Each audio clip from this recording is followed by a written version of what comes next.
Welcome to I Wish You Could Hear This, where we explore great stories and simple proven steps to help you thrive in life, faith, and relationships. In our research, we've heard hundreds of hope-filled strategies for marriage, parenting, leadership, and life that are grounded in science and consistent with biblical truth. And now you can hear them too. I'm Shaunti Feldhahn. And I'm Jeff Feldhahn. If you are a single person under 35, or you love someone who is, you're not imagining it. A major new study shows it really has gotten harder to build a good dating relationship today. Researchers are calling it a dating recession. But here's the surprising part. The reasons behind this actually point to what can work and create solutions for any single adult who is interested. We're unpacking all of that in this two-part conversation. So this is such a crucial topic. We know tons of young people who are single and would love to be in a relationship, but they often just feel helpless in how to make that happen. Yeah. So the reason we're doing this is that this major research report came out from the Institute of Family Studies, IFS. We're going to link to this in the show notes. And the researchers did this deep dive into a very big and fairly impressive survey. And you know these researchers. I do. They're very good. They're really good guys. They are. And women. And women. Men Okay, and women. sorry. And this is Brad Wilcox. This is others who have been around for a long time.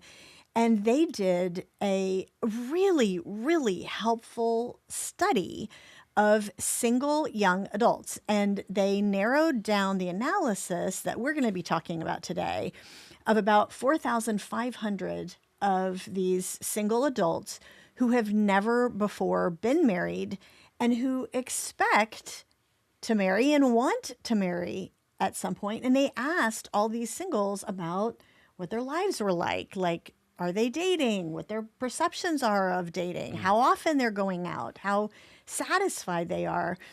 And the conclusion of this, all this research, the first sentence of the report actually has the conclusion, which is that young adults today are living in a depressed dating economy.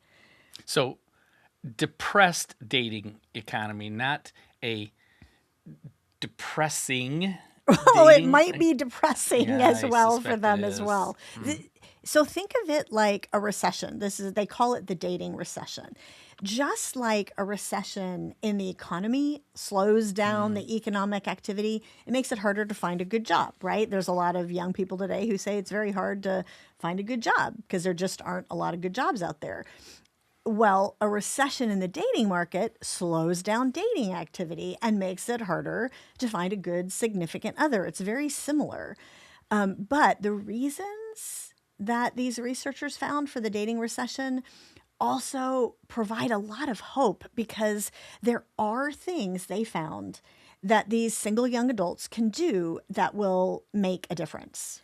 So make a difference by like improving their odds, improving their ability to find that person that they're looking for, or just in general be out there dating. Okay, so there's a gap right now between desire and actual dating activity. Can you give us some numbers on this? Yeah, so the most important one, and then we're going to get into the solutions and everything in a minute, the reasons and the solutions, but here's the setting the stage. The most important data point for me that I saw is that only about 30% of singles who are in this key bracket of age 22 to 35, these are singles who say they want to be married at some point. They're not already in a committed relationship. Only 30% of those singles are actually dating. So 70% are not dating. They're on the sidelines. They're on the sidelines. They want to be. Correct. But they're not on the field, so to speak. They're mostly not on the field. This doesn't just mean, by the way, that they don't have a significant other, like that they don't have a boyfriend or girlfriend. Okay. This is much more fundamental than that. About 3/4 of women and 2/3 of men said they had not dated at all or had only dated a few times in the last year. Basically, most single young adults in that age bracket, 22 to 35, who want to be dating just aren't. This is really, I love the numbers, hearing the numbers on this, because anecdotally, I bet you a lot of our listeners out there go, yeah, that seems to be what we're seeing. Yes. It's certainly what we're seeing in our community, in our circle. It totally is what we're saying. So- We have, just as an example, just so everybody knows, get on the same page, we have both sides of the equation in our own little family unit. We have a 25, almost 26-year-old daughter who just got married and who was dating for the young man for 5 years. Great guy. We're so excited for them. That was just a few weeks back. And we have a son who is 23 and who is Great guy. also a great guy, a senior in college. We might be slightly biased, but we think he's a great guy, who has dated, has had a girlfriend before. This is something he'd love to be stepping into, but it finds it challenging that he is definitely in his life and the life of his friends. This is not just him. This is a bunch of these young men who are all young Christian men, where they see that dating recession very personally. So they would fit into that 2/3, that 64% of men who had not dated or dated only a few times Correct. in the last year. Correct. Most of his friends, now a few of them, he talks about, like, somebody at his school who's a good friend of his, did go out on a date with this young woman, really liked her, and now they're boyfriend and girlfriend, and they've been dating more than a year. But that is, in his view and the view of his friends, the exception rather than the rule. And before we did this podcast, we reached out not just to him, but to a few other people just to get their perceptions, and they tended to match. This was not necessarily a scientific poll. This was not a scientific poll, but we wanted to see anecdotally what people were saying and whether it matched what the IFS report found on the dating recession, which it did. So can I talk maybe just a moment to the actual address our listeners at, just personally. So, if you or you have a loved one who's single or dissatisfied with the dating market, just recognize it isn't just you. Yeah. It really is an issue all across our culture today. So let me say something to the parents. So this is why your son and daughter isn't just not trying. It might be easy to say to them, look, you just have to put yourself out there. You just have to do this. I think we might have said that a couple of times to our son. We might have. So this hopefully this episode will give you a little bit more empathy in what is going on out there, but also to maybe encourage your kids that there are some things that they can actually do proactively. Yeah, and if you are in that dating market or want to be, if you're single, just know that even though this feels hard, you're really not alone. It's not something that's wrong with you. Yeah. You really are seeing out there this recession in the dating market. And there are things that you can do about it. Now I will, before we get into more of the information, I will just say on behalf of all of the folks out there who are insecure about this. I mean, For sure. Look, Shaunti and I have been talking about relationships for decades now and doing research on this. This, for those of you who are watching, you're looking at perhaps the guy who was most scared of girls all throughout my teenage years and my 20s, pretty much. Now, I tried to overcome it, but there was a deep insecurity in that part of my life. So just so you know, you're not alone in that. Now, let's get back to the regular programming. So if people want relationships, why aren't they dating? So we're going to cover in this podcast, we have a part 1 and a part 2 because there's just too much for just one. There were 5 reasons that really stood out to me. We could have made this a 5-part podcast, to be honest. There's so much there. But for the sake of time, we're going to cover just 5 of the key reasons why people don't seem to be dating. Now, these reasons come directly from this massive study of 4,500 singles in this who want to be who want to be dating but largely aren't, this large group of people aged 22 to 35. For the sake of simplicity, we're just going to call them young adults because it's Gen Z and early, late millennials, but we're just going to call them young adults. So we're going to cover 5 reasons why from the report and from our own research. We're going to cover just 2 in this part 1, and then 3 more in part 2. And I will say each of them comes with, these are the reasons why. These are some of the problems. But they also come with quite a bit of hope, because once you identify the reasons, then you can figure out the action steps to take. And I think that there are some pretty clear action steps. Okay, so reason 1, a lack of satisfaction with dating options. Yeah. Unpack that. So this is the dating recession at work. Just like we said, just like an economic recession. So think what happens when you are out there looking for a job or you're out there looking for a date. If you don't see options coming, if you try, like in a dating world, if you put yourself out there on dating apps and you don't get any matches at all, you basically go, why bother? Like, Right. why am I doing this? And it starts to feel so performative. It's like putting in your resume for 200 jobs and knowing that AI is screening you out. So when I was in high school, when I was a teen, when I was in my early 20s, and I would ask a girl out, and I got the, no, I don't think so. That rejection felt really intense, but it was, that was one time in that particular week.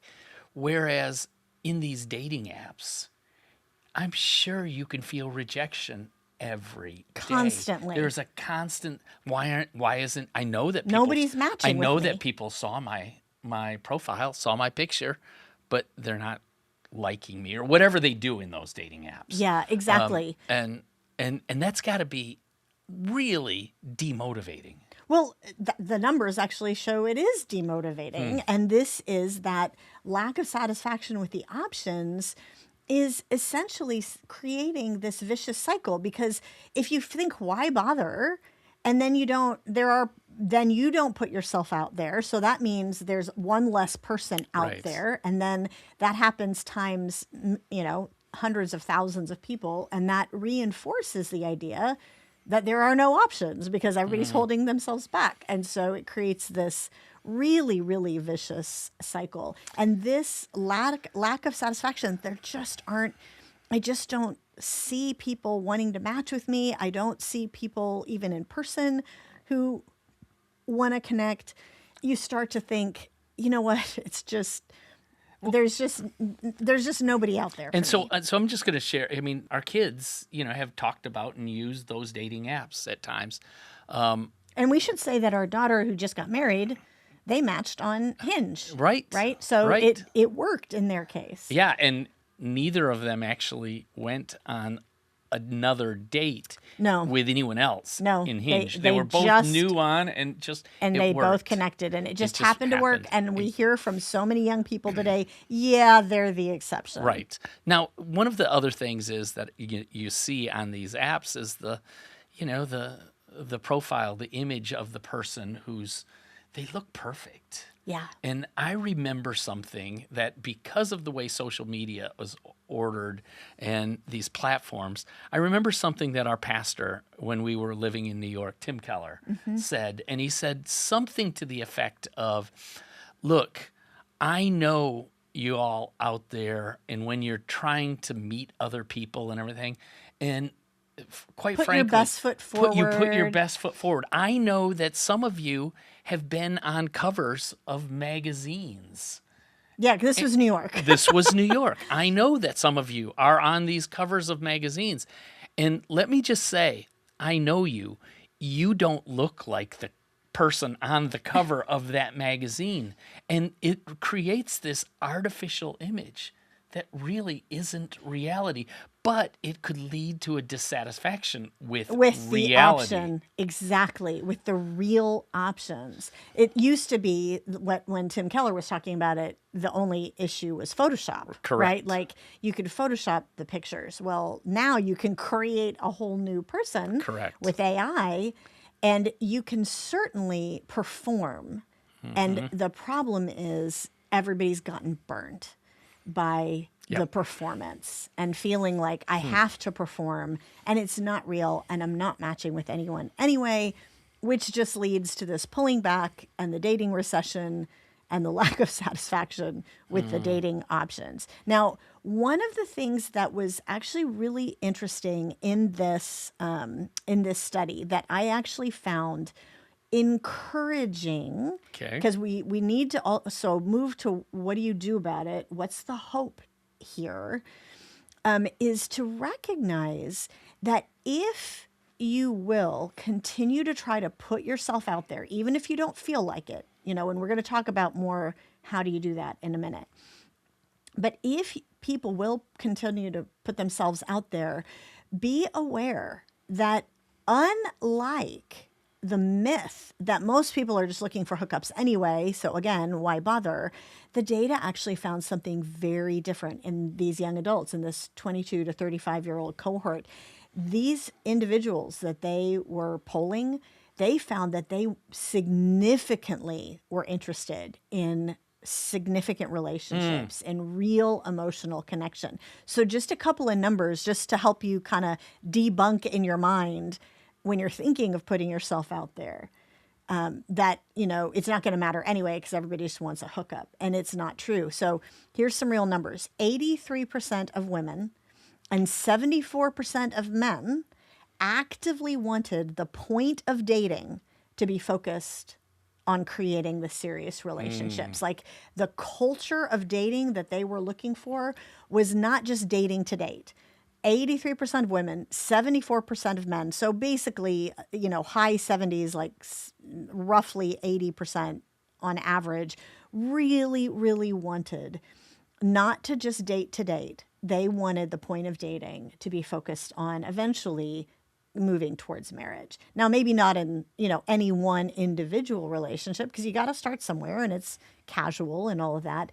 But that's what they were actively looking for in a dating culture. And the other thing that I thought was really encouraging is also about 80% of both women and men were really looking to create true, like emotional, deep connection ultimately. Again, not just casual hookups. Yeah, so that is encouraging. Well, I hope because that helps people get out there more. it's true. So although this cohort, the singles, aren't dating much and they wish they were, they're wanting real connection Yes. and real commitment. So I agree. That is encouraging. So let's bump to reason number 2. Can you unpack that one? Absolutely, because this is going to take sort of the bulk of our time. Reason number 2, that was, to me, one of the most important findings of this entire study, is that people just lack some important dating skills. And that shouldn't be surprising to any of us, because I honestly don't ever remember anyone ever coaching me on how to date, on how to win friends and influence people, so to speak. How to go about that. And I think I learned it, or I fumbled into it, or I got lucky. Well, and we had the advantage of fumbling into it in an era where the only option for practicing was in person, where you learn those skills better. Today, a lot of people are trying to learn that skills in what is primarily a social media market where you're not necessarily real. And so what the researchers in the IFS report found is that there's some pretty foundational skills that you actually need when you're in the dating market, interpersonal skills. Both that IFS report and our own research, I think our own conversations over many years with young adults, has identified that a lot of these young adults just don't feel confident in those skills. They don't have them, and or they don't feel confident in them at the level that they want. So that's another reason they hold back, or just practically, it's another reason they just aren't successful. And so that was about only 1/3 of the survey takers felt pretty confident in those skills. 2/3 did not. So here's a couple of numbers with a few specific skills, just because I'm a data nerd and I just want to share this because I thought it was interesting. So almost 70% of young adult men and almost 80% of the women said they didn't have confidence in that pretty basic skill of being able to approach somebody they were interested in. I'm sorry, I got to jump in. Yeah, okay, because So- this would have been you, right? Back in the day, most you definitely. said. And now I'm going to talk to, if I can, to the older guys out there or the older women out there. 70% of young men, 80% of young women said they didn't have confidence in those skills. Where could they get that confidence and perhaps those skills? I mean, it's the generation that went ahead of them. Yeah. We are always thinking, how can we reach the next generation? Well, have something. Clearly, the gospel is what we ultimately want to reach them with. But if you will take your time and gather a group of young men and young women with all you have to do is say, this is what we want to do, what we want to accomplish. Would this meet a felt need for you? I've got a buddy who once a week, he has a fire pit at his house, and he invites young men to come over, sit around the fire pit. They drink a beer. They maybe cook a steak. You maybe lost a few people. Maybe lost a few people, but that's you know, what he does, it is yeah. what he does. And it makes these young men, they love this guy. And he And has they're had learning and mentored by him. Exactly. And they're in all stages of, some have faith, some don't. But he's just pouring into them skills for life. And we can do that. And you want to draw people to have a relationship with you, offer these skills. Well, and it also strikes me that offer to bring together young people, men and women together. Like, how many churches today have a young adults singles group? Probably not as many as back when we were single. And okay, maybe there's a couple that feels led to help start something like that and be kind of the adults in the room, so to speak.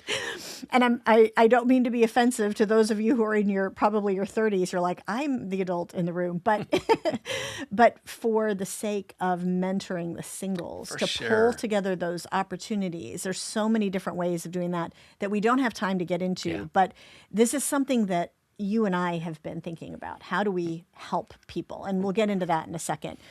Can I go back to my data nerd numbers? Sorry. No, it's fine. So what we were just talking about was that on average, about 75% said that they didn't have confidence in approaching someone they were romantically interested in. So most men, most women. 63% said they didn't really trust their judgment when it came to choosing a dating partner. Like, I just don't know that I know who you are, and I don't know how to know, kind of thing. Now, 66%, so exactly 2/3, said they also didn't really have the confidence in their abilities to kind of discuss their feelings with a dating partner, which is obviously a huge part of opening up. It is, and I got to just tell you, it comes from experience. It kind of comes from practice. Yeah. None of us know these things. Well, I don't want to say none, but very few know these things innately. Yeah. You just We learn, have to practice it. you fail, and you move And in forward. part 2, we're going to talk about the fact that people are holding back also because worries about failure. Now, this one was interesting. 64% of the respondents said they worried about their ability to pick up on social cues. It's interesting. On dates. Like, literally, again, so much has been filtered through a screen that when you're sitting down in person, a lot of people just haven't had as much practice. You know, it's interesting. I was listening to a podcast just yesterday with Arthur Brooks. Arthur Okay. Brooks, who's, you know, he's kind of the happiness guy. You know, he used to be the head of the American Enterprise Institute, and now he's a professor at Harvard. And Arthur Brooks was talking about a new book that he has coming out called The Meaning of Life. But anyways, in that, he talked about something, and he said, you know, because of our social media platforms, because of our screens, many young people find themselves in a place of receiving information, of it coming to them, Coming to you, okay. and not necessarily interacting with that information Oh, like you do interesting. in what you have to do in an in-person setting. Yes, you're receiving things, but you're also then responding to it And in a way pulling and out getting more. things, So and that's yeah. where they don't. You just you're not practiced in seeing those cues. It's interesting talking about, you know, what we do about this. One of the things that this brings up in my mind is that last weekend, at the moment we're recording this at the very, very beginning of April.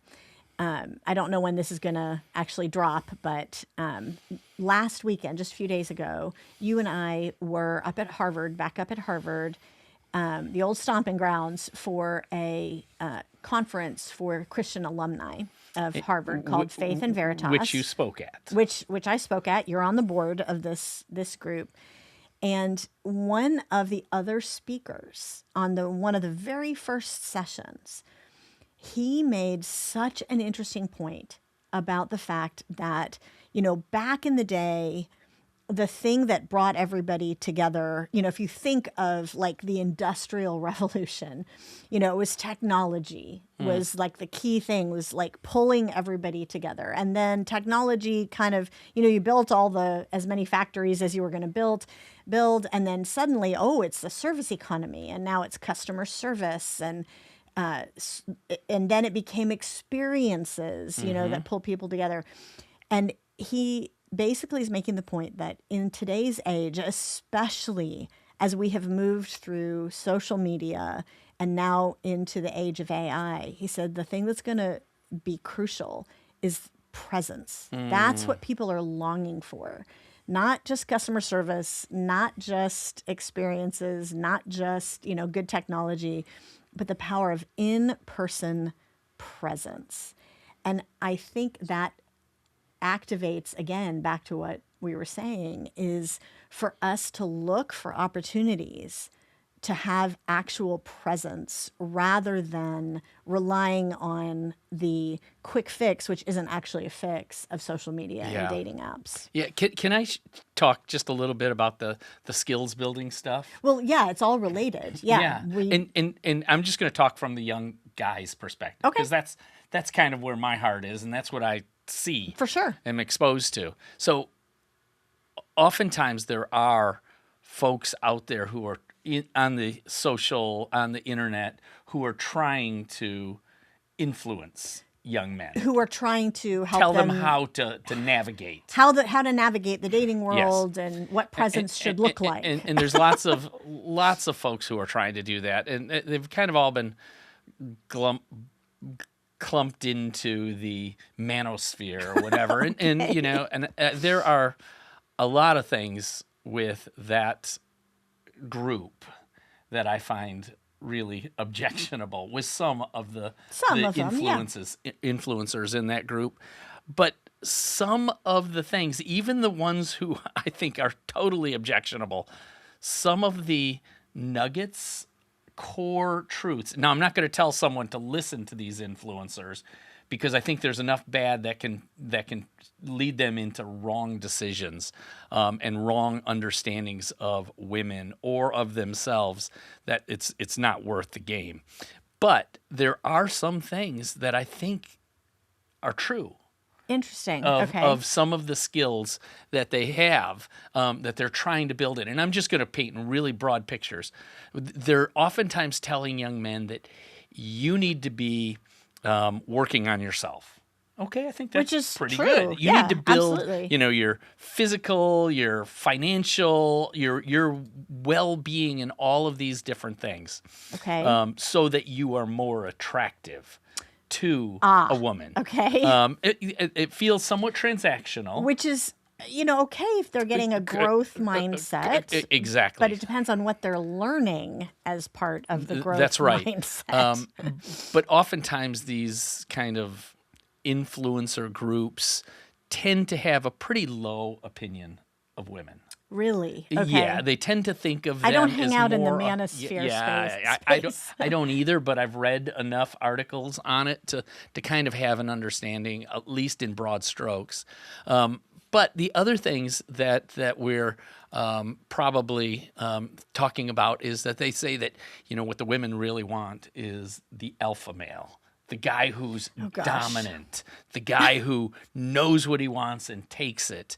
And now, while I disagree with that broad stroke, there is something that we found when we did our research on the book for young men only, was that an appealing quality that women said Actively that they wanted in a appealed man to them, yeah. was self-confidence. But without being cocky. Without being cocky. Yeah. It was that self-confidence that I kind of know who I am, I know where I'm going, and I'm working toward that. That is appealing, but it can easily be twisted.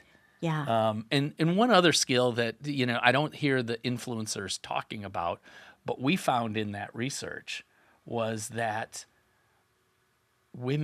young women, loved a guy who was funny.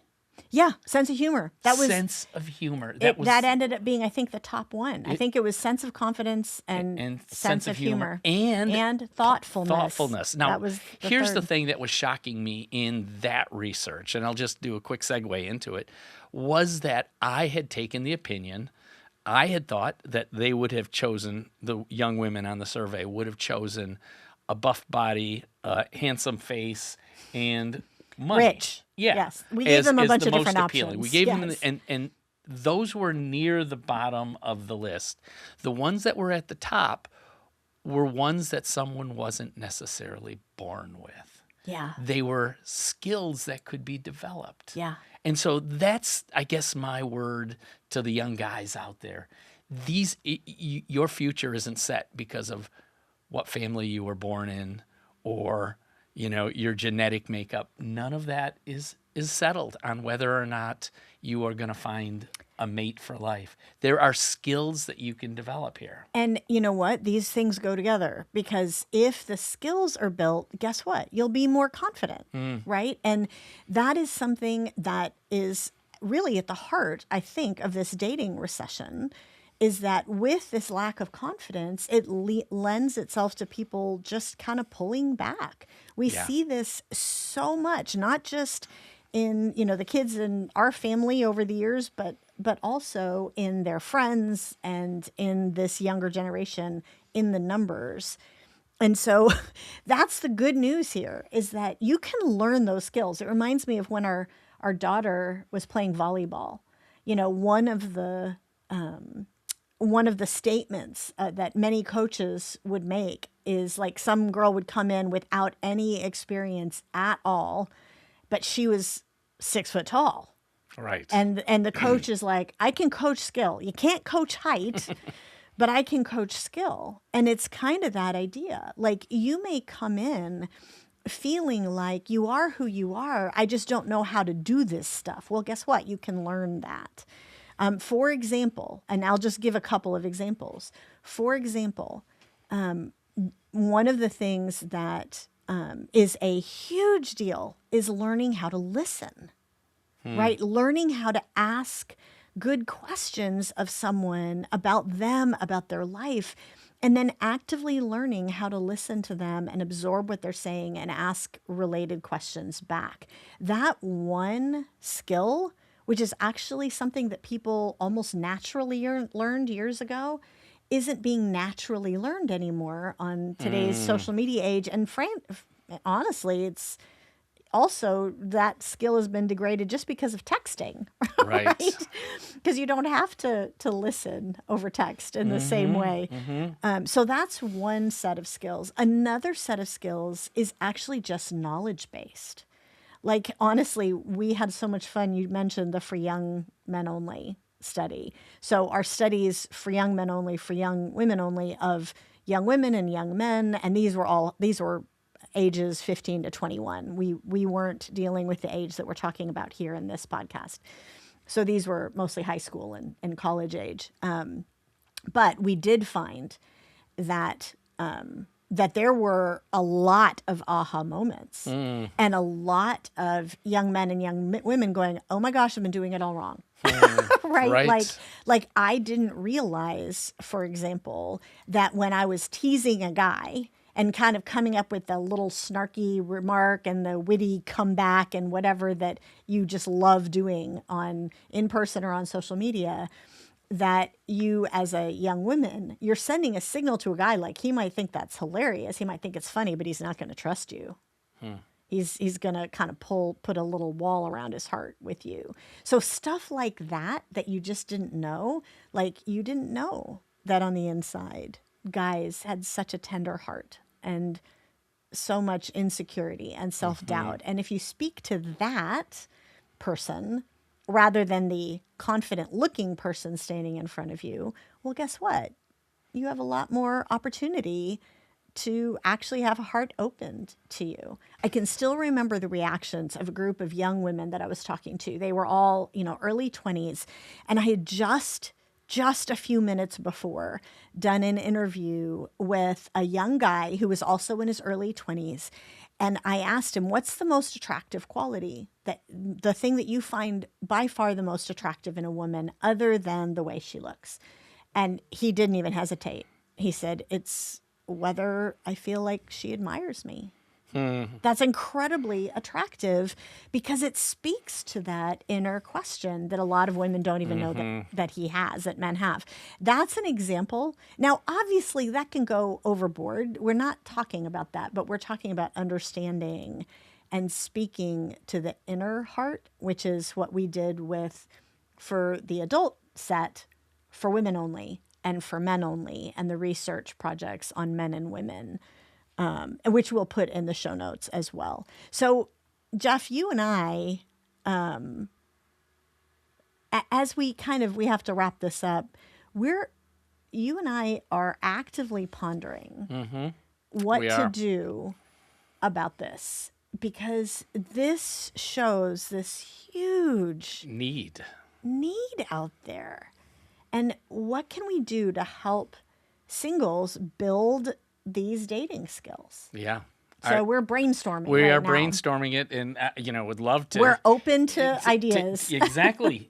I mean, we've fortunately, God has given us a platform that we can speak into certain things to an audience.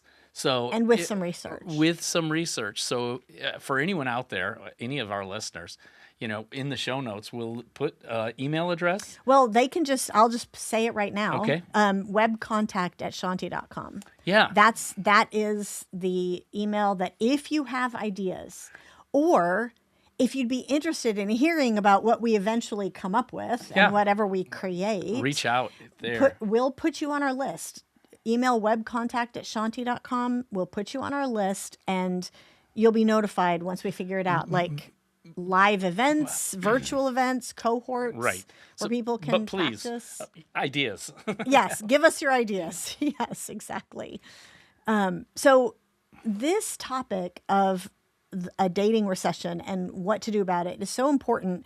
We didn't want to try to cram this into one episode. So we're going to pause and we're going to come back next time to continue the conversation in part 2. Please don't miss that.